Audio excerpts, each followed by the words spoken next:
Hello everyone, मैं Lavkush Upadhyay, biology faculty at Dakshina. स्वागत करता हूँ आप सभी का दक्षिणा ई लर्निंग प्लेटफॉर्म पे।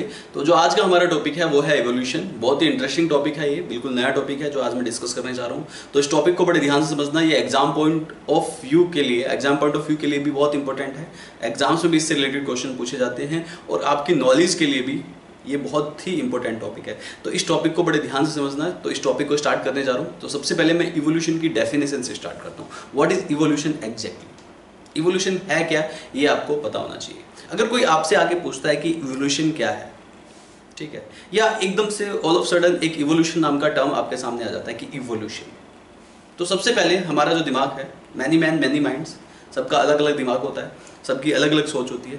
तो इवोल्यूशन से, जैसे कि मैं अगर बात करूँ ये टॉपिक को डिटेल में पढ़ने से पहले, इवोल्यूशन के बारे में डिटेल में पढ़ने से पहले, जब अर्लियर क्लासेस में मैं था तो इवोल्यूशन का नाम मैं सुनता था तो बस एक ही चीज़ माइंड में आती थी कि आदमी बंदर से इंसान बन गया है। तो जो आज का जो आदमी है, आज का जो मॉडर्न मैन है, वो मंकी लाइक स्पीसीज से इवोल्व हुआ है। तो यही बात दिमाग में आती थी, राइट। इतनी ही नॉलेज थी मुझे इवोल्यूशन के बारे में। मैं प्रीवियस क्लासेस की बात करूं, जब मैं अपने स्कूल टाइम में था, 5th 6th 7th 8th standard की मैं बात करूं, उस टाइम पे कोई इवोल्यूशन का नाम लेता था तो दिमाग में इतना ही आता था कि बंदर से आदमी इंसान बन गया, ये इवोल्यूशन है। बट नहीं, इवोल्यूशन सिर्फ इंसानों में नहीं होता है। इवोल्यूशन जितनी भी लाइफ फॉर्म होती है, जितने भी लिविंग ऑर्गेनिज्म होते हैं, उसमें चेंजेस टेक प्लेस करते हैं, जिसको आप इवोल्यूशन कहते हैं। Are you getting it? You know, कहीं पे मैं पढ़ रहा था, किसी माइथोलॉजी बुक में मैं पढ़ रहा था, राइट। तो उसमें लिखा था कि यह एक परिवर्तनशील संसार है, राइट। यह एक परिवर्तनशील संसार है और उसी परिवर्तन को आप क्या कहते हैं? इवोल्यूशन। तो परिवर्तनशील संसार है मतलब हमारे प्लेनेट पे चेंजेस होते रहते हैं। अगर हम चेंजेस की बात करें तो लाइफ फॉर्म में ही चेंजेस नहीं होते, लिविंग मैटर में ही चेंजेस टेक प्लेस नहीं करते हैं, नॉन लिविंग मैटर्स में भी चेंजेस टेक प्लेस करते हैं। अगर आपने ज्योग्राफी पढ़ी हो अर्लियर क्लासेस में, आज जहां पे हिमालय पर्वत है, million of years before, million years पहले वहां पे एक ओशन होता था जिसको आप बोलते हो टेथिस सागर। मैंने ज्योग्राफी की किताब में पढ़ा था कि जहां पे आज हिमालय खड़ा है वहां पे एक सागर होता था, और जहां पे आज सागर है वहां पे कभी पहाड़ होते थे। Are you getting it? तो ओवरऑल चेंज होते हैं, राइट। हमारी ज्योग्राफिकल कंडीशन में भी चेंजेस आते हैं, हमारे एनवायरमेंट में भी चेंजेस आते हैं। Are you getting it? आपने एक टॉपिक पढ़ा होगा, ग्लोबल वार्मिंग। ग्लोबल वार्मिंग का मतलब क्या है? हमारे ओवरऑल बायोस्फीयर की, हमारे पूरे प्लेनेट का ओवरऑल टेम्परेचर बढ़ता जा रहा है। पता आप लोगों को कि हमारे प्लेनेट का, राइट, टेम्परेचर जो है बढ़ता जा रहा है। तो ये क्या हुआ? Environmental change.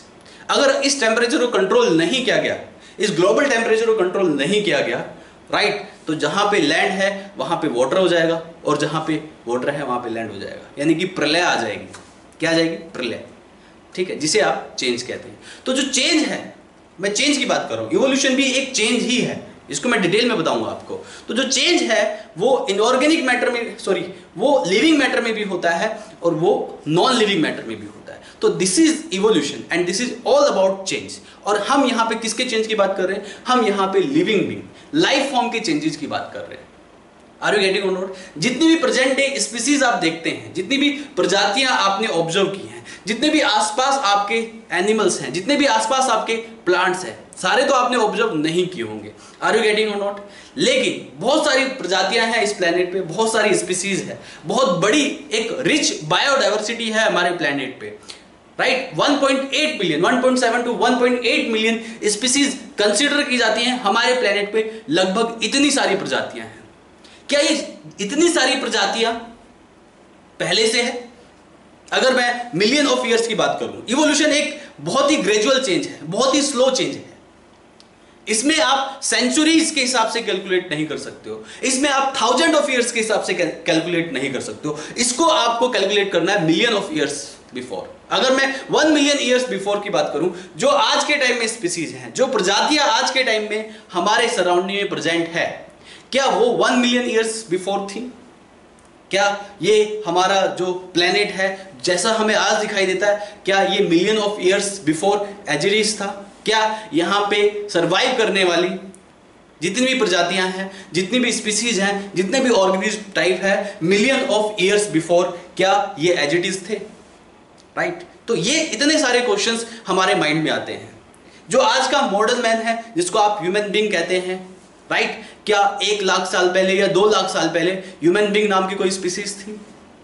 या कोई भी XYZ आप स्पीसीज ले लीजिए, जो डोमेस्टिकेटेड पेट एनिमल्स ले लीजिए, क्या डॉग जैसी प्रजातियां पहले होती थी? मैं लाखों साल पहले की बात कर रहा हूं, मैं 100 साल पहले की बात नहीं कर रहा हूं, मैं 1000 साल पहले की बात नहीं कर रहा हूं, मैं लाखों साल पहले की बात कर रहा हूं, मिलियन ऑफ ईयर्स बिफोर की बात कर रहा हूं, राइट, अरबों साल पहले की बात कर रहा हूं मैं आपसे। क्या इतने सालों पहले भी ये हमारा जो प्लेनेट है वो कुछ इसी तरह से दिखाई देता था? क्या ये जितनी भी प्रजातियां हैं यहाँ पे वो सारी ऐसी ही थी? इन सारे क्वेश्चंस के जो जवाब मिलते हैं आपको इस टॉपिक यानी कि इवोल्यूशन में मिलते हैं। तो इवोल्यूशन को मैं डिटेल में पढ़ाने जा रहा हूं और इस चैप्टर को पढ़ने के बाद आपका दिमाग काफी ज्यादा खुल जाएगा अबाउट इवोल्यूशन और आपको काफी सारी चीजें पता चलेगी कि इवोल्यूशन एग्जैक्टली है क्या।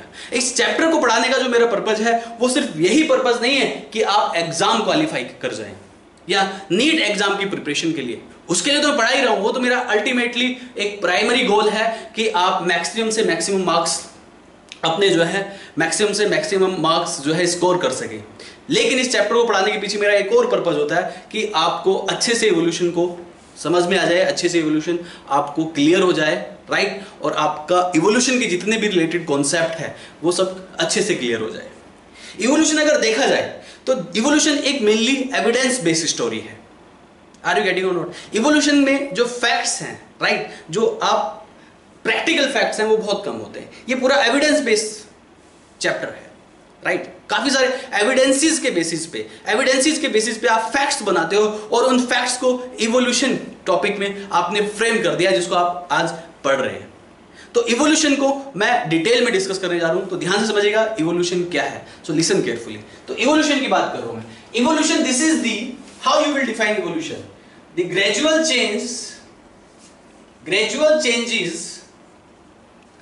Changes which occur in life form, right. और ये चेंजेस इतने ग्रेजुअल हैं कि इनको होने में मिलियन ऑफ ईयर्स लग गए हैं। मैं यहां पे किसी पर्टिकुलर इंडिविजुअल की बात नहीं कर रहा हूं। ये चेंजेस जो होते हैं हमेशा एक बड़ी पॉपुलेशन में होते हैं, राइट, एक पर्टिकुलर स्पीसीज में होते हैं। आर यू गेटिंग और नॉट? यहां पे एग्जाम में एक क्वेश्चन आपका फ्रेम हो जाता है कि what is the unit of evolution. तो यहां पे उस क्वेश्चन का जो आंसर होगा पॉपुलेशन। ये इवोल्यूशन एक इंडिविजुअल के लिए नहीं है, ये एंटायर पॉपुलेशन के लिए है और इसमें मिलियन ऑफ ईयर्स लग जाते हैं। इसलिए हम बोलते हैं this is gradual change which take place in life form. Is that clear to all of you? तो evolution is gradual changes which take million of years. मैं बार बार बता रहा हूं, which take million of years. तो gradual changes which take place in life form. जितनी भी लाइफ फॉर्म है, राइट, उसमें जो चेंजेस टेक प्लेस करते हैं उन्हें आप इवोल्यूशन कहते हैं। It takes million of years. आप ये भी कह सकते हैं evolution, this is the, simply you can define this is the history of life. ये लाइफ की हिस्ट्री है। जितनी भी स्पीसीज आप अपनी सराउंडिंग में देखते हैं, जितनी भी लाइफ फॉर्म है, उन सब की जो हिस्ट्री है उसे आप इवोल्यूशन कहते हैं। This is the history of life on our planet. हमारे प्लेनेट पे जो लाइफ हिस्ट्री है वो इवोल्यूशन है। Is that clear? And the unit of evolution, ये याद रहे, आपको एग्जाम में क्वेश्चन पूछ लिया जाता है यूनिट ऑफ इवोल्यूशन किसे कहते हैं, ये आपको पता होना चाहिए। The unit of evolution is population. Population को यूनिट ऑफ इवोल्यूशन कहते हैं। So the unit of evolution is called population। यानी कि ये किसी पर्टिकुलर इंडिविजुअल में नहीं होता है, ये एंटायर पॉपुलेशन में होता है, सभी ऑर्गेनिज्म में इवोल्यूशन होता है। यहां पे इवोल्यूशन जो है एक इरिवर्सिबल चेंज होता है, एक कंटिन्यूअस प्रोसेस है। ये भी बात आपको याद रहनी चाहिए, इवोल्यूशन एक कंटिन्यूअस प्रोसेस है। ये प्रोसेस कभी रुकता नहीं है और ये बहुत ही ग्रेजुअल होता है। ना तो ये रुकता है और ना आपको आपके लाइफ स्पैन में ये दिखाई देगा, क्योंकि इस प्रोसेस को होने में मिलियन ऑफ ईयर्स लग जाते हैं। इन चेंजेस में मिलियन ऑफ ईयर्स लग जाते हैं। अब कोई भी ऐसा ह्यूमन नहीं है जो कि मिलियन ऑफ ईयर्स सर्वाइव करता है हमारे प्लेनेट पे। Is that clear to all of you? तो मिलियन ऑफ ईयर्स लग जाते हैं इस प्रोसेस को डेवलप होने में। Is that clear to all of you? तो यहां पे unit of evolution is population and this is continuous and permanent change. आप ये भी कह सकते हैं कि इवोल्यूशन जो है वो एक कंटिन्यूअस चेंज है, कंटिन्यूअसली चेंजेस होता रहता है लाइफ फॉर्म में, और एक परमानेंट चेंज है जिसे कि आप इवोल्यूशन कहते हैं। सो this is continuous and permanent change also.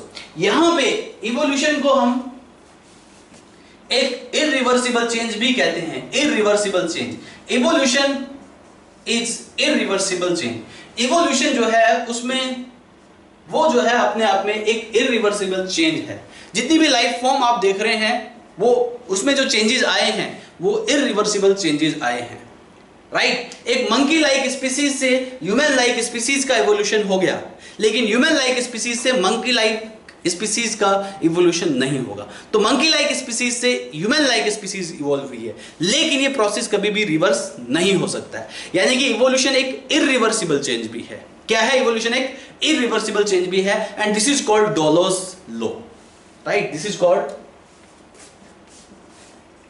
डॉलोस law. इसे आप डॉलोस लॉ भी कहते हैं, डॉलोस लॉ। डॉलो एक साइंटिस्ट थे, उन्होंने बोला कि ये एक इरिवर्सिबल चेंज है जिसको आप इवोल्यूशन कहते हैं, तो this is also known as Dollo's law. Is that clear all of you? तो यहां पे इसको डॉलोस लॉ भी कहा जाता है। अब यहां पे जो इवोल्यूशन है वो कितने टाइप के होते हैं ये आपको पता होना चाहिए। टाइप्स ऑफ इवोल्यूशन, जैसा कि मैं आपको पहले ही बता चुका हूं, इवोल्यूशन का मतलब this is not only change in life form. हालांकि आप डिफाइन कर रहे हैं यहाँ पे gradual changes take place in life form, but these changes can be take place in non living matter also. Are you getting और not? हमारा जो प्लेनेट है उसमें चेंजेस होते रहते हैं, तो नॉन लिविंग मैटर में भी चेंजेस देखे जाते हैं। तो इवोल्यूशन जो होते हैं कितने टाइप के होते हैं ये आपको पता होना चाहिए। एक होता है स्टीलर इवोल्यूशन, एक होता है इनऑर्गेनिक इवोल्यूशन। स्टीलर इवोल्यूशन क्या है? अगर हम स्टीलर इवोल्यूशन की बात करें, this is the change which take place in celestial bodies, star, planet, जितने भी यूनिवर्स में स्टार है, प्लैनेट है, उन सब में जो चेंजेस होते हैं उसको आप स्टीलर इवोल्यूशन कहते हैं। हमारे प्लैनेट में भी चेंजेस हुए हैं, अर्थ में भी चेंजेस हुए हैं। जैसे अभी अर्थ है ऐसी मिलियन ऑफ ईयर्स या बिलियन ऑफ ईयर्स पहले अर्थ नहीं थी, उसमें काफी सारी चेंजेस हुए हैं, तभी उसमें लाइफ फॉर्म पॉसिबल हो पाई है। तो this is called stealer evolution. This is the change in celestial bodies या हेवनली बॉडीज जो होती हैं, सेलेस्टियल बॉडी जो होती है उसमें जो चेंजेस देखे जाते हैं उसे आप स्टीलर इवोल्यूशन कहते हैं। तो stealer evolution this is the change in celestial bodies. Celestial bodies में जो चेंज देखे जाते हैं, लाइक स्टार में जो चेंज देखे जाते हैं, स्टार हो गया या प्लैनेट्स हो गए या गैलेक्सीज हो गई, तो इन सब में जो चेंजेस हुए हैं हमारे पास्ट में उसे आप स्टीलर इवोल्यूशन कहते हैं। वहीं इनऑर्गेनिक इवोल्यूशन की हम बात कर रहे हैं। इनऑर्गेनिक इवोल्यूशन का मतलब this is the change in inorganic matter, the change which take place in inorganic matter, that is called inorganic evolution. Changes take place in inorganic matter. तो इनऑर्गेनिक मैटर में जो चेंजेस टेक प्लेस करते हैं उसे आप inorganic evolution कहते हैं। तो there are two types of evolution, stellar evolution and inorganic evolution. यानी कि अगर सेलेस्टियल बॉडीज, यूनिवर्स में जो सेलेस्टियल बॉडीज हैं, प्लेनेट है, गैलेक्सीज हैं, सन है, राइट, बहुत सारी सेलेस्टियल बॉडीज हैं, अगर वहां पे कोई चेंजेस होते हैं उसे आप स्टीलर इवोल्यूशन कहते हैं। या फिर इनऑर्गेनिक मैटर में कोई चेंजेस होते हैं तो उसको भी आप इनऑर्गेनिक इवोल्यूशन कहते हैं। तो there are two types of evolution, one is stellar evolution and another is inorganic evolution. There are other 3 types of evolution also there. यहाँ पे 3 टाइप्स के और भी इवोल्यूशन है जो कि मैं आपको बताया था। एक होता है केमिकल इवोल्यूशन, दूसरा है biological evolution,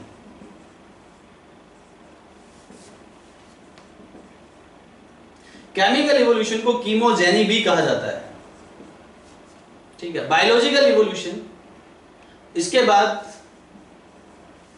organic evolution. Biological evolution को बायोजेनी कहा जाता है, ऑर्गेनिक इवोल्यूशन को कॉग्नोजेनी कहा जाता है, याद रहे। There are other 3 types of evolution और are also there. One is chemical evolution, biological evolution and organic evolution. इन तीनों इवोल्यूशन के बारे में डिटेल में डिस्कस करूंगा मैं इस चैप्टर में। बस मैं यहाँ पे थोड़ा सा आपको टाइप्स आ गया है तो यहाँ पे थोड़ा सा बता रहा हूं मैं आपको कि केमिकल इवोल्यूशन क्या है। This chemical evolution, this concept of chemical evolution was given by Oparin and Haldane. इनके बारे में मैं आपको बताने वाला हूं। तो chemical evolution, this is evolution from atoms to coacervate. Atom से लेके कोवा सर्वेट तक का जो प्रोसेस है इवोल्यूशन का, एटम से कुछ इनऑर्गेनिक मॉलिक्यूल्स बनते हैं, इनऑर्गेनिक मॉलिक्यूल से, सिंपल इनऑर्गेनिक मॉलिक्यूल से कुछ सिंपल ऑर्गेनिक मॉलिक्यूल्स बनते हैं, और उन सिंपल ऑर्गेनिक मॉलिक्यूल से कुछ कॉम्प्लेक्स ऑर्गेनिक मॉलिक्यूल बनते हैं, और उन कॉम्प्लेक्स ऑर्गेनिक मॉलिक्यूल से राइट उनके जो कॉम्प्लेक्स ऑर्गेनिक मॉलिक्यूल का जो क्लस्टर होता है उसको कोवा सर्वेट कहते हैं। So evolution from atoms to coacervate, that is called chemical evolution. ये कोवा सर्वेट के बारे में भी मैं डिटेल में डिस्कस करने वाला हूं, बट यहां मैं बता देता हूं ये कोवा सर्वेट है क्या। तो एटम से लेके कोवा सर्वेट तक की स्टेज का जो इवोल्यूशन है, जो केमिकल्स में जो चेंजेस देखे गए हैं, पहले केमिकल्स में चेंजेस हुए हैं। एटम्स कंबाइन होने के बाद इनऑर्गेनिक मॉलिक्यूल्स बनाया है, इनऑर्गेनिक मॉलिक्यूल्स जब कंबाइन होते हैं तो कुछ सिंपल ऑर्गेनिक मॉलिक्यूल बनते हैं, और सिंपल ऑर्गेनिक मॉलिक्यूल से कुछ कॉम्प्लेक्स ऑर्गेनिक मॉलिक्यूल बनते हैं। आर यू गेटिंग और नॉट? समझ आया? और उन कॉम्प्लेक्स ऑर्गेनिक मॉलिक्यूल जब वो ग्रुप टुगेदर हो जाते हैं, जब उनका क्लस्टर बन जाता है, उसे आप कोवा सर्वेट कहते हैं। तो coacervate is the cluster of what? This is the cluster of complex organic molecules. Complex organic molecules या कॉम्प्लेक्स ऑर्गेनिक कंपाउंड्स का जो क्लस्टर है उसे कोवा सर्वेट बोलते हैं। इस कोवा सर्वेट से ही इसको प्रोटोबायोंट भी कहा जाता है, प्रोटोबायोंट भी कहा जाता है। तो प्रोटोबायोंट तक के बनने का जो प्रोसेस है उसे आप केमिकल इवोल्यूशन की कैटेगरी में रखते हैं।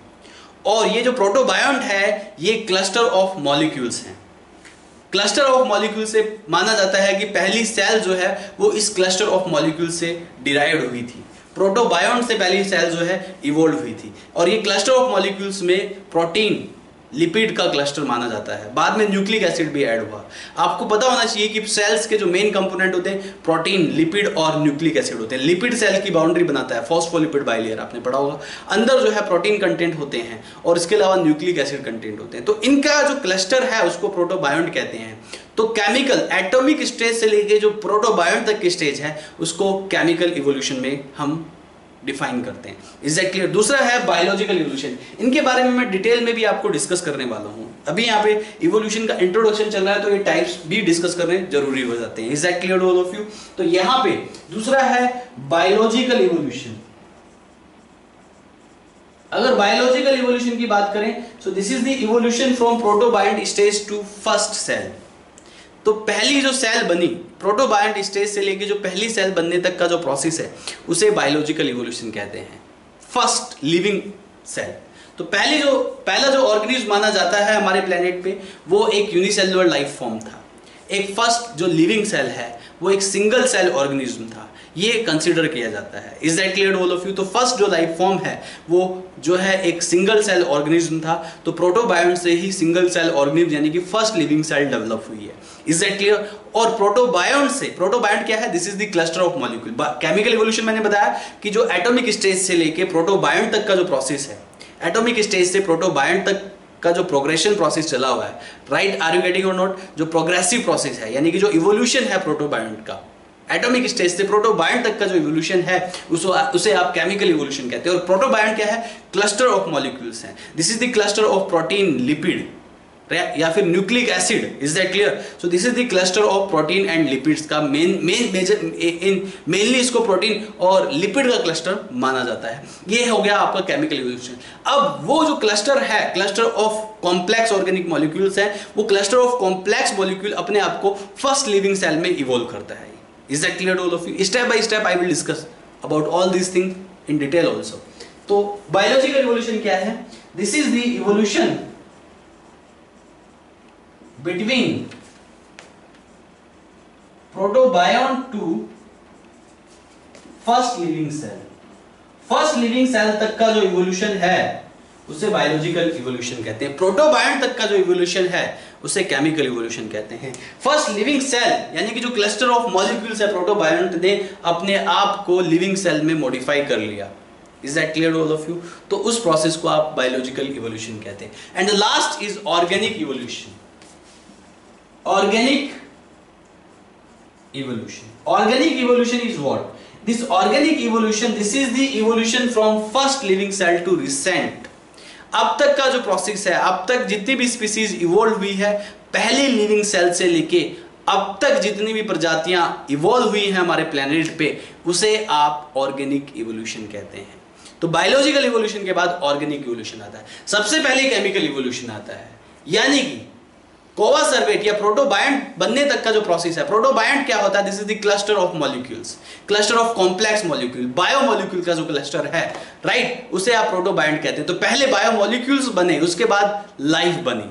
आर यू गेटिंग और नॉट? क्योंकि उन बायोमॉलिक्यूल्स ने जब अपने आप को एग्रीगेट किया, इकट्ठा किया, तब जाके लिविंग सेल बनी। तो प्रोटोबायंट तक का प्रोसेस जो है वो केमिकल इवोल्यूशन है, और फर्स्ट लिविंग सेल तक का जो प्रोसेस है वो बायोलॉजिकल इवोल्यूशन है। और फर्स्ट लिविंग सेल तक से लेके अब तक का जो प्रोसेस है, अब तक जितनी भी स्पीसीज, जितनी भी डाइवर्सिटी बनी है, उसे आप ऑर्गेनिक इवोल्यूशन कहते हैं। तो organic evolution, this is the evolution between first living cell, पहली लिविंग सेल से first living cell to recent species, right. तो आज तक की जो प्रजातियां हैं वो पहली लिविंग सेल से रिसेंट स्पीसीज बनने तक का जो प्रोसेस है उसे आप ऑर्गेनिक इवोल्यूशन कहते हैं। इन तीनों इवोल्यूशन को मैं डिटेल में डिस्कस करने वाला हूं, तो ध्यान दीजिएगा। तो ये हो गया evolution and type of evolution. तो evolution, this is the gradual change which take place in life form. जैसे कि मैंने बताया कि evolution this is not only confined to the life form. Evolution जो होता है, आप सभी जितने भी इनऑर्गेनिक मैटर है, सॉरी जितने भी मैटर है, जितने भी नॉन लिविंग मैटर हैं और जितने भी लिविंग मैटर है, सभी में वैसे तो इवोल्यूशन होता है, but we mainly confined to the, we can't not only confined to the living matter, we can only also confined to the non living matter of also evolution में हम non living matter के evolution को भी consider कर सकते हैं। Is that clear? So this is the gradual change which take place in life form that we call evolution। ये एक irreversible process है जिसे आप डॉलोज लॉ कहते हैं।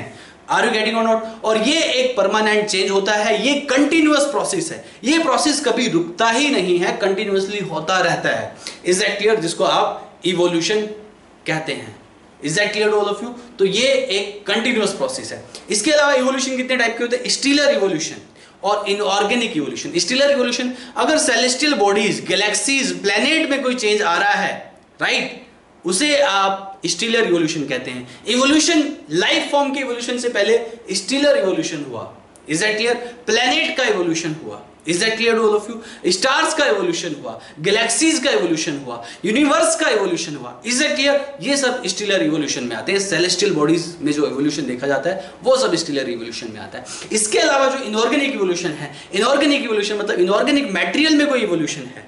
Are you getting or not? A variety of inorganic material are there. Is that clear? उसमें कोई evolution देखा जाता है, that we call inorganic evolution. इसके अलावा 3 other types of evolution. One is biological evolution, another is chemical evolution, and last one is organic evolution.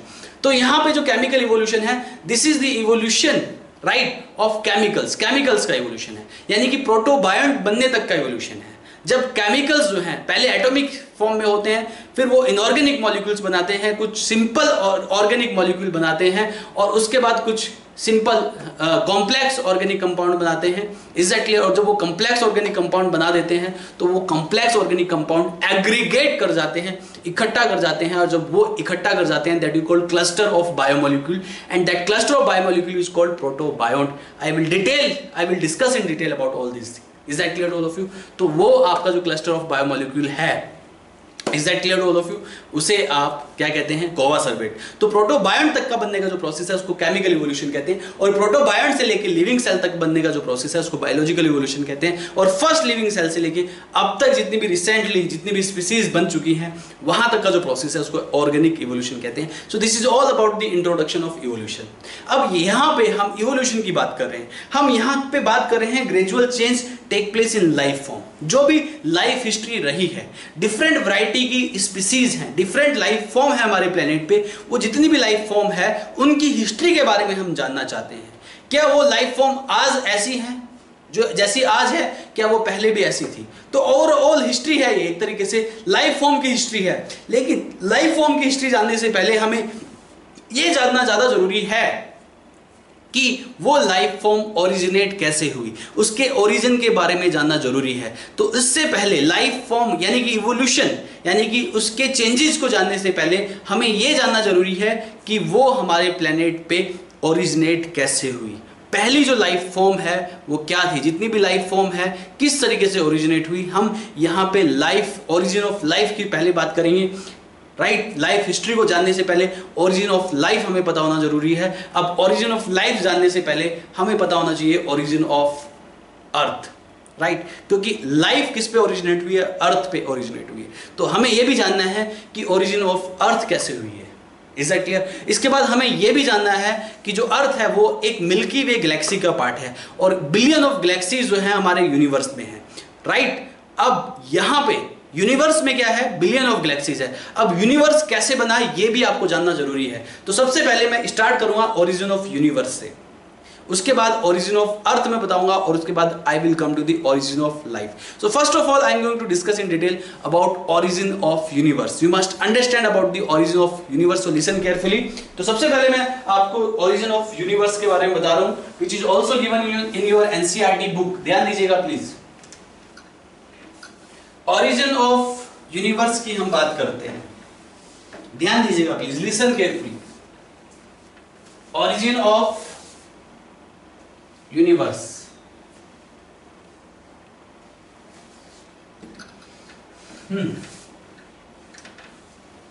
देखिए please, I am going to discuss about origin of universe. देखिएगा, origin of universe. Universe के बारे में आप जानते ही हैं, this is the cluster of celestial bodies, cluster of galaxies. Universe इतना बड़ा है, इसको आप फिजिकल टर्म्स में इमेजिन नहीं कर सकते। You can't imagine this in physical terms. Universe की कोई डायमेंशन नहीं है। राइट, यूनिवर्स जो है वो अपने आप में एक अथाह है, यानी कि जिसको आप माप नहीं सकते हैं। इस यूनिवर्स में बिलियन ऑफ गैलेक्सीज हैं और उन बिलियन ऑफ गैलेक्सीज में so many planets are there. Right, हमारा जो प्लैनेट है अर्थ वो मिल्की वे गैलेक्सी का पार्ट है और ऐसी मिल्की वे गैलेक्सी जैसी गैलेक्सीज जो हैं हमारे यूनिवर्स में बिलियन ऑफ गैलेक्सीज हैं। तो यूनिवर्स कैसे बना, सबसे पहले आपको ये पता होना चाहिए। यूनिवर्स बनने की जो कहानी है वो स्टार्ट होती है एक थ्योरी से जिसको आप कहते हैं बिग बैंग थ्योरी। तो जो कंप्लीट यूनिवर्स में ये जो बिलियन ऑफ गैलेक्सीज बनी हैं, ये यहाँ पे billion of planets, billion of stars जो बने हैं, इसको आप समझते हैं बिग बैंग थ्योरी से। बिग बैंग थ्योरी जो है ये बताती है कि यूनिवर्स की संरचना कैसे हुई, हमारा यूनिवर्स जो है कैसे बना। तो यूनिवर्स के बारे में अगर जब भी बात की जाए तो हम स्टार्ट करते हैं बिग बैंग थ्योरी से। बिग बैंग थ्योरी को समझना जरूरी है।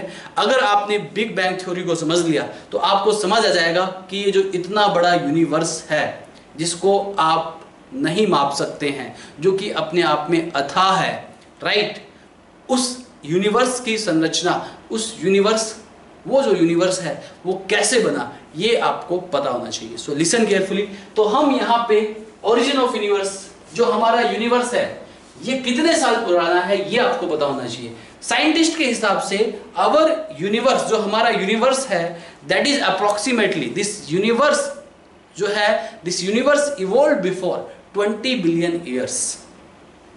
आज से 20 बिलियन ईयर्स एगो, यानी कि 20 बिलियन ईयर्स पहले इवोल्यूशन इवॉल्व हुआ। इवोल्यूशन कितना पुराना है? जो एज ऑफ यूनिवर्स की हम बात करें तो यूनिवर्स इवॉल्व और यूनिवर्स ओरिजिनेट, इवॉल्व मत कीजिए, इसको ओरिजिनेट लिखिए। अवर यूनिवर्स इवॉल्व और originate before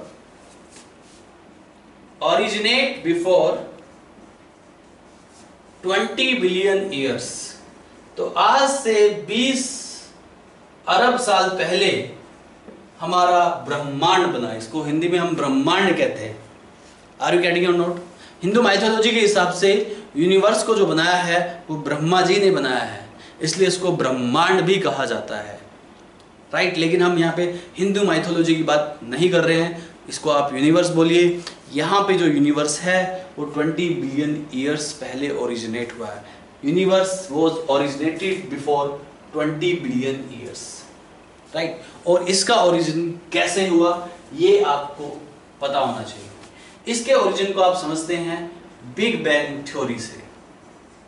the origin of universe you can understand by big bang theory. एक फ्रांस के एक साइंटिस्ट थे जिनका नाम था अबे लेमेत्रे। अबे लेमेत्रे नाम के जो साइंटिस्ट थे उन्होंने बिग बैंग थ्योरी को प्रपोज किया।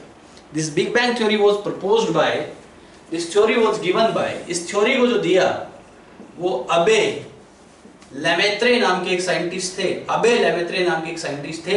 इन अबे लेमेत्रे नाम के साइंटिस्ट ने बिग बैंग थ्योरी दी और इनके अकॉर्डिंग माना यह जाता है, अबे लेमेत्रे ने बताया कि स्पेस में कहीं एक बहुत बड़ा धमाका हुआ, एक ह्यूज एक्सप्लोजन हुआ, and that explosion you can't measure in, you can not measure in physical terms. वो इतना बड़ा धमाका था कि उसको हम फिजिकल टर्म्स में मेजर ही नहीं कर पाते, नहीं कर सकते उसको मेजर हम फिजिकल टर्म्स में। उस धमाके की वजह से हमारा यूनिवर्स बना है। तो यूनिवर्स जो है एक ह्यूज एक्सप्लोजन का रिजल्ट है। स्पेस में एक बहुत ही ह्यूज एक्सप्लोजन हुआ और उस ह्यूज एक्सप्लोजन की वजह से इवोल्यूशन का ओरिजिन हुआ, यानी कि इवोल्यूशन ओरिजिनेट हुआ। आर यू गेटिंग और not?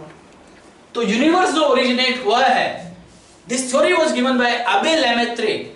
In space, somewhere in space एक ह्यूज एक्सप्लोजन टेक प्लेस करा। इसको मैं फ्लो चार्ट की हेल्प से आपको बता देता हूं। एक ह्यूज, आर यू गेटिंग और नॉट? एक ह्यूज एक्सप्लोजन हुआ और उस ह्यूज एक्सप्लोजन की वजह से एक बहुत ही बड़ी मास में ह्यूज एक्सप्लोजन हुआ। एक बहुत बड़ा मास था, एक बहुत बड़ी सेलेस्टियल बॉडी थी। वो सेलेस्टियल बॉडी को आप फिजिकल टर्म्स में बता ही नहीं सकते। एक बहुत बड़ी सेलेस्टियल बॉडी में ह्यूज एक्सप्लोजन हुआ और उस ह्यूज एक्सप्लोजन की वजह से, huge explosion take place in celestial body. तो एक सेलेस्टियल बॉडी में जो कि बहुत ही बड़ी थी, जिसको आप इमेजिन नहीं कर सकते, उसमें ह्यूज एक्सप्लोजन हुआ और उस ह्यूज एक्सप्लोजन की वजह से, राइट, उस सेलेस्टियल बॉडीज जो हुई वो सेलेस्टियल बॉडी स्प्रेड हो गई थ्रू आउट स्पेस। ये सेलेस्टियल बॉडी में एक्सप्लोजन की वजह से ये सेलेस्टियल बॉडी जो है थ्रू आउट स्पेस जो है क्या हो गई, थ्रू आउट स्पेस जो है ये स्प्रेड हो गई, ये सेलेस्टियल बॉडी। तो बड़ा सा धमाका हुआ, थ्रू आउट स्पेस ये जो है स्प्रेड कर गई और स्प्रेड करने के बाद, राइट, ये एग्जैक्टली बहुत बड़ा एक माना जाता है कि बहुत बड़ा एक आग का गोला था, राइट। इसमें मतलब जो है ये बहुत ही ज़्यादा इसका मेल्टिंग पॉइंट था। इतना मेल्टिंग पॉइंट कि आप नहीं बता सकते कि कितना मेल्टिंग पॉइंट, एग्जैक्टली इतना ज़्यादा कि वो पत्थर को भी पिघला दे, पत्थर को भी लिक्विड बना दे, इतना ज़्यादा इसका मेल्टिंग पॉइंट था। और उस बॉडी में जब बड़ा एक्सप्लोजन हुआ, बड़ा धमाका हुआ, वो पूरी बॉडी जो है बिखर गई और बिखरने के बाद पूरे स्पेस में फैल गई। Is that clear to all of you? अब पूरे स्पेस में टुकड़े ही टुकड़े फैल गए उस सेलेस्टियल बॉडीज के और उन टुकड़ों ने बनाई बिलियन ऑफ गैलेक्सीज, उन टुकड़ों ने बनाई बिलियन ऑफ प्लैनेट्स और billion of stars. Is that clear to all of you? तो spread throughout the space, spread हो गई, और टेम्परेचर जो है जब घटने लगा उसके कुछ टाइम बाद टेम्परेचर केम डाउन, और जैसे ही टेम्परेचर केम डाउन हुआ तो ये सेलेस्टियल बॉडी जो है, राइट, इन्होंने इकट्ठा होना स्टार्ट किया। पहले फैल गई, फिर इकट्ठा होना स्टार्ट किया, और वो इकट्ठा किसकी वजह से हुई? ग्रेविटेशनल फोर्स डेवलप हुआ। उस ग्रेविटेशनल फोर्स की वजह से वो सेलेस्टियल बॉडी एक दूसरे के साथ इकट्ठा हो गई, और कुछ काफ़ी सारी सेलेस्टियल बॉडी इकट्ठा होकर क्या बनाते हैं, क्या बनाती हैं? गैलेक्सीज बनाती हैं। और जिसकी वजह से temperature came down and these celestial bodies condensed, ये कंडेंस हो गई सेलेस्टियल बॉडीज, राइट, और यहाँ पे ग्रेविटेशनल फोर्स डेवलप हुआ, और ग्रेविटेशनल फोर्स की वजह से वो एक दूसरे से अट्रैक्ट रही, और जिसकी वजह से बिलियन ऑफ गैलेक्सीज बन गई। क्या बनी? Billion of galaxies. तो आपने बिलियन ऑफ गैलेक्सीज बना दी, ठीक है। और इन गैलेक्सीज हैविंग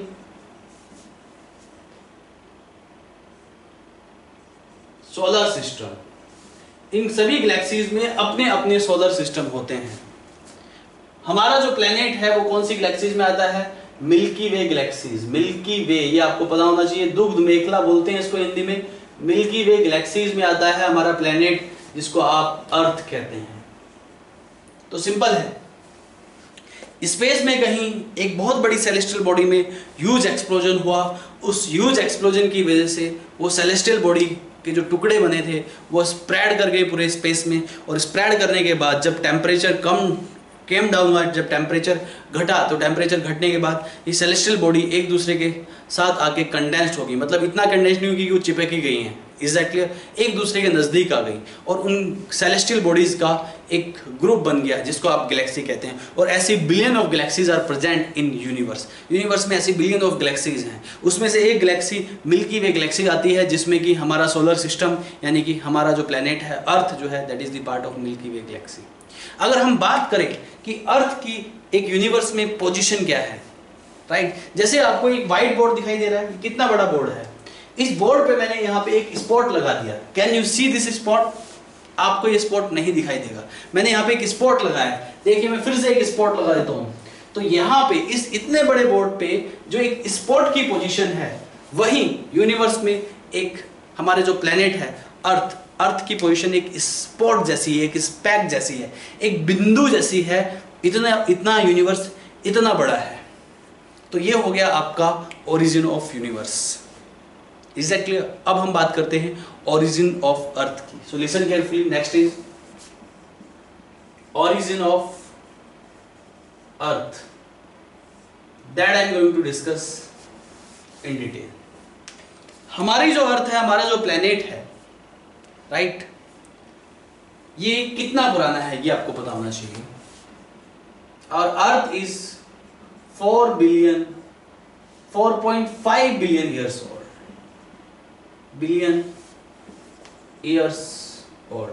हमारा प्लेनेट इतना पुराना है, 4.5 बिलियन ईयर्स ओल्ड। इतना पुराना है अर्थ, यानी कि हमारा प्लेनेट, जिसकी संरचना 4.5 अरब साल पहले हमारा प्लेनेट अर्थ जो है बना। तो इतनी पुरानी है हमारी अर्थ। जो हमारी अर्थ थी वो अर्लियर टाइम पे, राइट, वो मोल्टन फॉर्म में थी। आर यू गेटिंग और नॉट? एक तरीके से मोल्टन फॉर्म में थी, उसमें इतनी ज़्यादा हीट थी, राइट, कि वो मोल्टन फॉर्म में थी। धीरे धीरे अर्थ पे टेम्परेचर कम हुआ, अर्थ में कहीं वोल्केनो इरप्शन हुआ। अर्थ की जो स्टार्टिंग की जो कंडीशन थी उसमें बहुत बड़ा वोल्केनो इरप्शन हुआ। वोल्केनो इरप्शन की वजह से क्या हुआ? अर्थ की फॉर्मेशन में बता रहा हूँ आपको। सबसे पहला स्टेप यहाँ पे वोल्केनो इरप्शन लिख लीजिए। अर्थ में कहीं वोल्केनो इरप्शन हुए, उन वोल्केनो इरप्शन की वजह से, राइट, मोल्टन मास, जिसको आप लावा कहते हैं, वोल्केनो इरप्शन में मोल्टन मास निकला, राइट। वोल्केनो इरप्शन हुआ, उस वोल्केनो इरप्शन में कुछ मोल्टन मास निकला, और उस मोल्टन मास में कुछ गैसेस थी। In that molten mass having some gases, कुछ गैसेस प्रेजेंट थी उस मोल्टन मास में, और ये जो गैसेस थी ये कौन कौन सी गैसेस थी, जैसे आपका कौन सी गैस है, मीथेन, अमोनिया, वाटर वेपर,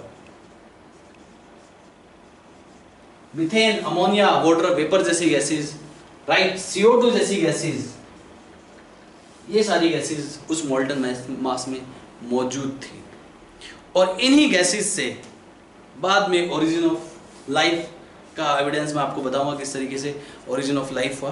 तो उस मोल्टन मास में ये सब प्रेजेंट थे। ये जो वाटर वेपर है, ये वाटर वेपर जब ठंडा हुआ, टेम्परेचर डाउन हुआ, तो वाटर वेपर जो है वो ठंडी होने के बाद, ठीक है, वो लिक्विड बन गया, और लिक्विड के बाद वो रेनफॉल की फॉर्म में हमारी प्लेनेट पे गिरता रहा। तो पानी जो है, बारिश होती रहेगी लाखों साल तक, राइट, और बारिश होने के बाद जितने भी अर्थ में डिप्रेशन है वो सब फिल हो गए, और अर्थ के जो डिप्रेशन है फिल होने के बाद आज के ओशन जिनको आप बोलते हो वो बने। तो मैंने बताया कि वोल्केनो इरप्शन हुआ, वोल्केनो इरप्शन के बाद मोल्टन मास रिलीज हुआ। उस मोल्टन मास में वाटर वेपर जैसी गैसेस, हाइड्रोजन जैसी गैसेस, CO2 जैसी गैसेस, मीथेन जैसी गैसेस और अमोनिया जैसी गैसेस मौजूद थी। Is that clear? और वहाँ पे जो वाटर वेपर था, जब उसका टेम्परेचर कम हुआ, टेम्परेचर कम होने के बाद वो बारिश की तरह गिरता रहा। बारिश होती रही हजारों लाखों साल तक, और जितने भी अर्थ पे डिप्रेशन थे वो सारे फिल हो गए, जिससे कि आज के ओशन बने। तो ये मैं अर्थ बनने की कहानी बता रहा हूँ। तो जो वाटर वेपर था,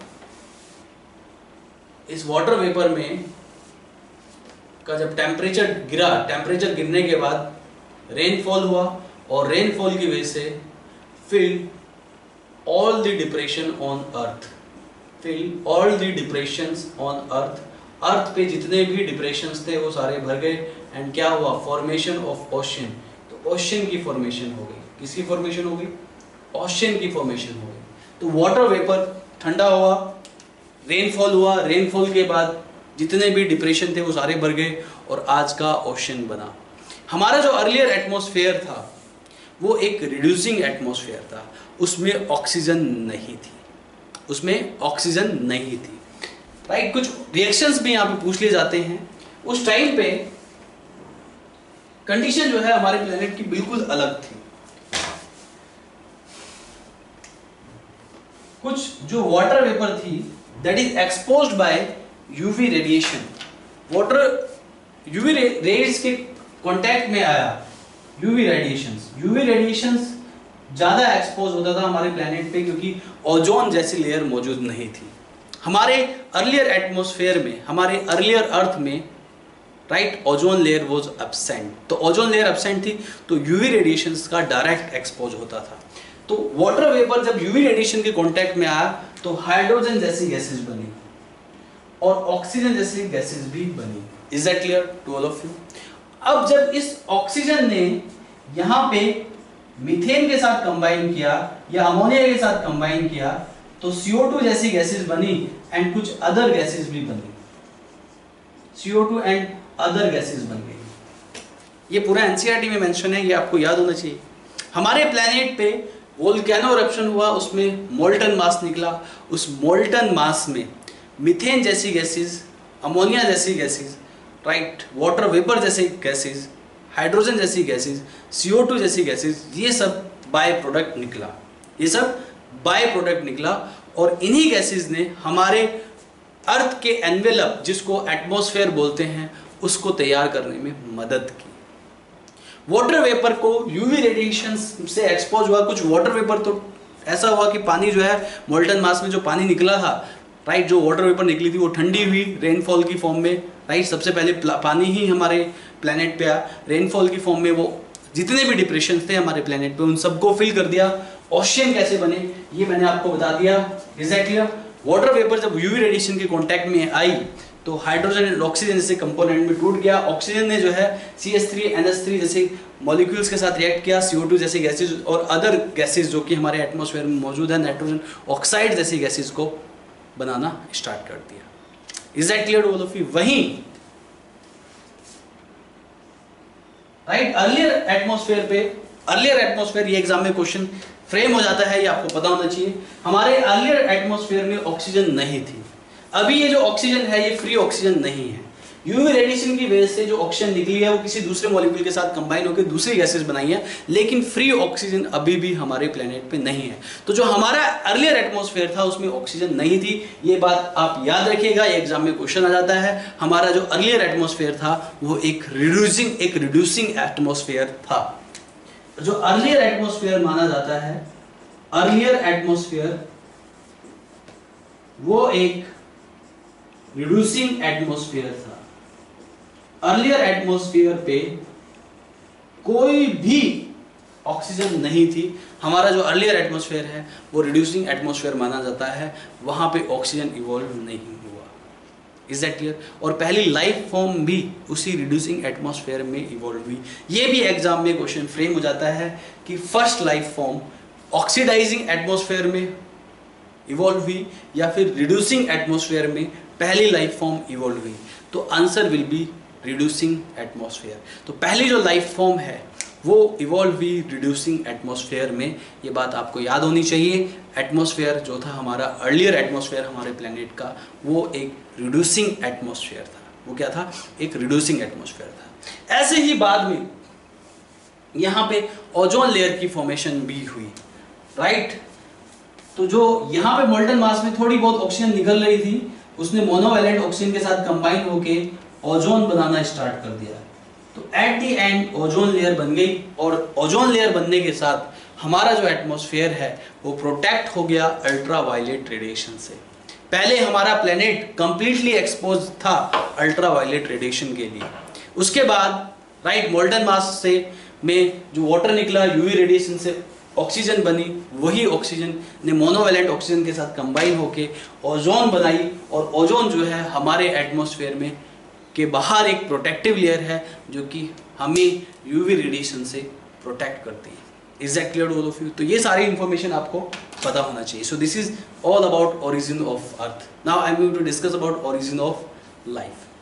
तो ओरिजिन ऑफ लाइफ के बारे में अब मैं यहाँ पे डिस्कस करने जा रहा हूँ, ध्यान दीजिएगा। तो यहाँ पे मैंने जो आपको बताया, सबसे पहले ओरिजिन ऑफ यूनिवर्स। इवोल्यूशन को समझने से पहले ओरिजिन ऑफ यूनिवर्स भी समझना जरूरी है।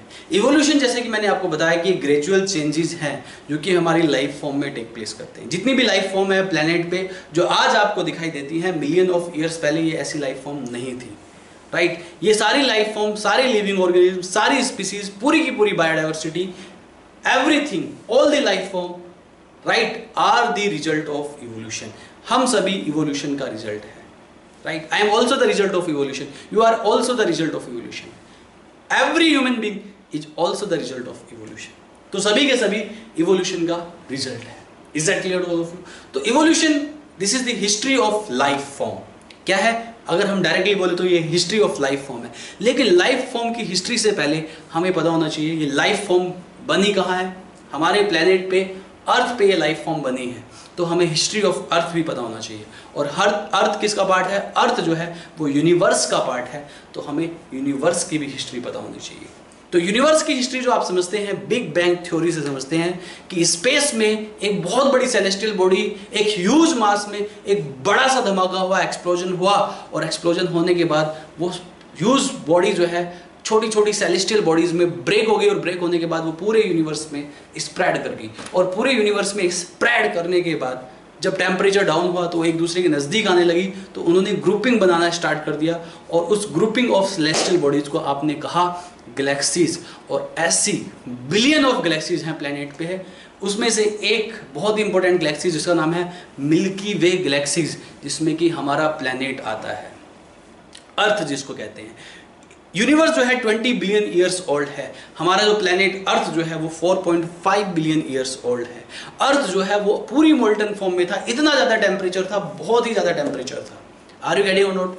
बहुत ही ज़्यादा टेम्परेचर था, मोल्टन फॉर्म में है, पूरा प्लेनेट मोल्टन फॉर्म में है। इट मीन्स व्हाट कि टेम्परेचर कितना ज़्यादा होगा, बहुत गर्म था, राइट? कुछ समय बाद धीरे धीरे टेम्परेचर कम होता रहा, कुछ समय बाद वोल्केनो इरप्शन हुआ, वोल्केनो इरप्शन की वजह से मोल्टन मास निकला, उस मोल्टन मास में डिफरेंट गैसेज जो मैंने आपको बताई, methane gases, ammonia gases, CO2, water vapour, ये सब निकलना स्टार्ट हुआ।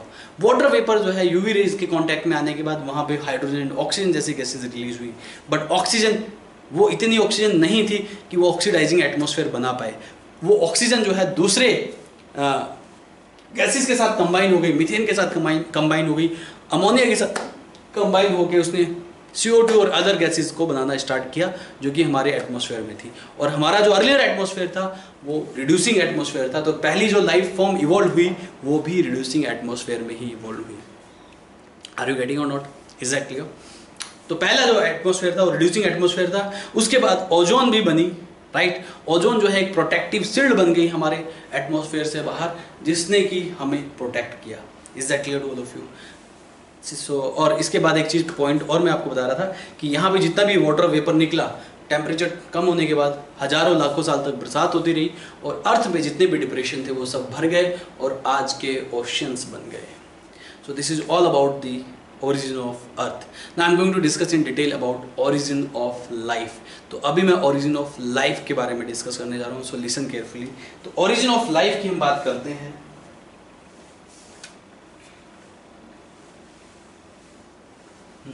ध्यान दीजिएगा प्लीज।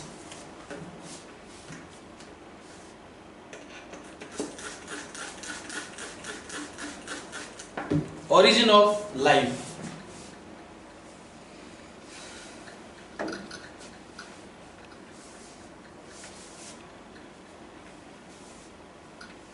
right?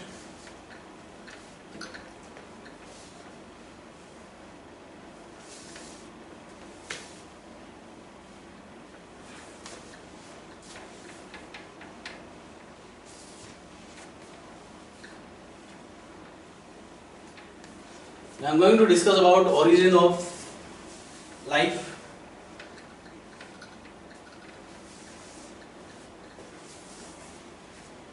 देखिए प्लीज, अगर बात की जाए ओरिजिन ऑफ लाइफ की,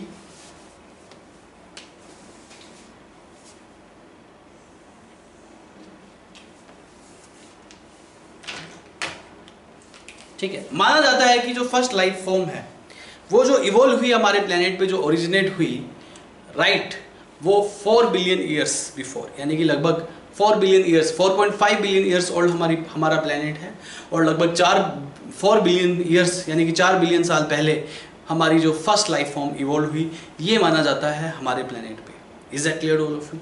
इसके अलावा ओरिजिन ऑफ लाइफ, तो साइंटिफिक स्टडी ये कहती है कि जो ओरिजिन ऑफ लाइफ है, फर्स्ट लाइफ फॉर्म इवॉल्व, माना जाता है फर्स्ट लाइफ फॉर्म, और या फिर आप ये कहिए फर्स्ट लिविंग सेल की मैं बात कर रहा हूं, first living cell evolve on this planet, evolve on this planet, evolve on this planet, sorry, originated on this planet, ये लिखिएगा। फर्स्ट लाइफ फॉर्म originated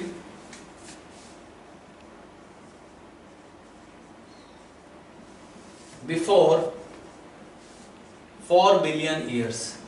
तो 4 बिलियन ईयर्स पहले पहली लाइफ फॉर्म इवॉल्व हुई, ये साइंटिफिक फैक्ट कहते हैं। लेकिन लाइफ के बारे में यहां पे काफी सारी थ्योरीज बनी हुई है, right? Different philosopher, different thinkers ने अपनी डिफरेंट थ्योरीज को प्रपोज किया, अपनी डिफरेंट थ्योरीज को दिया, उनकी मान्यताएं जो है अलग अलग थी, तो डिफरेंट थ्योरीज बनाई उन्होंने अबाउट दी लाइफ। हमारा जो क्वेश्चन था वो ये था कि हमारे प्लेनेट पर लाइफ कैसे आई, लाइफ का ओरिजिन क्या था, कैसे लाइफ ओरिजिनेट हुई हमारे प्लेनेट पे।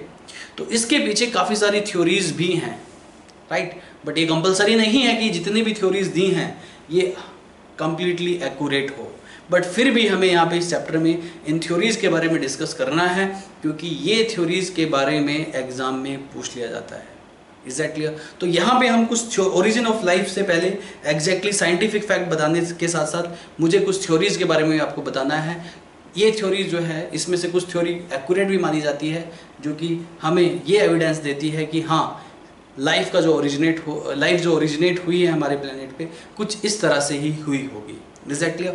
तो यहाँ पे ओरिजिन ऑफ लाइफ में सबसे पहले कुछ थ्योरीज के बारे में डिस्कस करने जा रहा हूँ. सो लिसन केयरफुली. तो आज जो मैं डिस्कस करने जा रहा हूँ थ्योरीज, यहाँ पे थ्योरीज है कुछ theories for origin of life, जो कि ओरिजिन ऑफ लाइफ को बताती हैं. कुछ यहाँ पे थ्योरीज हैं.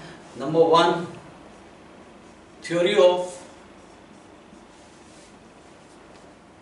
थ्योरी ऑफ स्पेशल क्रिएशन या स्पेशल क्रिएशन थ्योरी आप इसको बोलते हैं.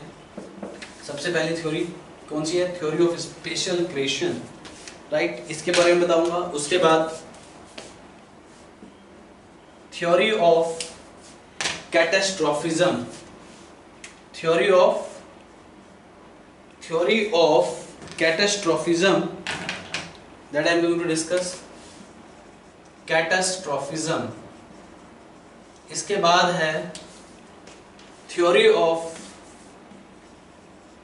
Panspermia,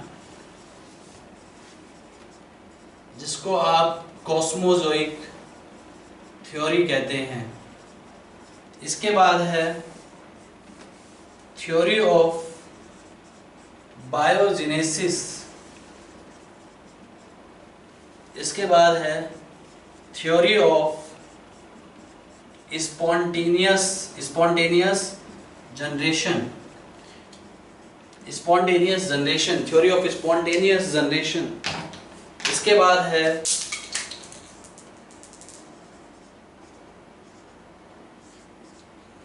theory of chemical evolution.